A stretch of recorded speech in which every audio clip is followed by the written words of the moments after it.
Everyone knows Tetris, and pretty much everyone has seen a sand simulation at some point. There are even games that combine the two ideas. You drop Tetris blocks, they fall apart at any collision, and the pieces behave like sand. I wanted to make something similar, but also a bit different. So I thought, what if gravity didn't pull everything down, but outwards instead? A kind of radial gravity, where every particle falls away from the center of a circle to the edges. It sounded simple enough. Before anything else, I needed a basic sand simulation. If you've ever looked into how they work, you know there's one important detail. The order you update cells matters a lot. In a normal sand sim, you iterate from the bottom of the screen to the top.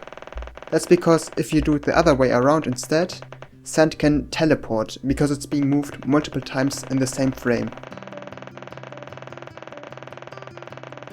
With radial gravity, the idea is the same, just more annoying. Instead of bottom to top, I have to sort the cells by their distance from the center and update the ones furthest away first. And this looks honestly quite cool already. Next, I wanted the Tetris line clear mechanic, except here it would be a full ring around the center. To detect when that happens, I run a flood fill from the center outwards. If the flood fill can reach the edge of the circle without hitting any sand, there is no ring. But if it can't reach the edge, that means the center is fully enclosed. Once a ring is detected, I do a second flood fill to check if all of its cells are the same color. If they are, I can safely remove the ring. This works reasonably well, but with a major drawback.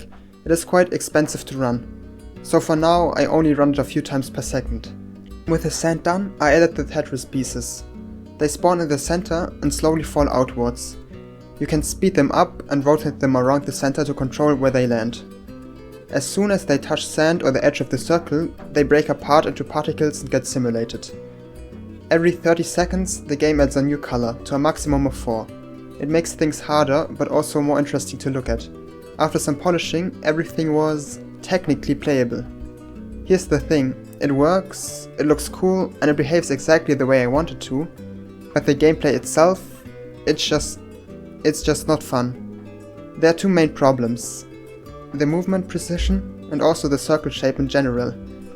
For the movement, it can only move to one of the neighboring 8 cells, which makes it more and more imprecise the closer we get to the center. And for the shape, it has a lot of space near the edges and very little space near the center, which means the Tetris block starts out covering a huge part of the central area. But when it finally reaches the edge, it barely covers any ground. This makes it really hard, and not in a good way.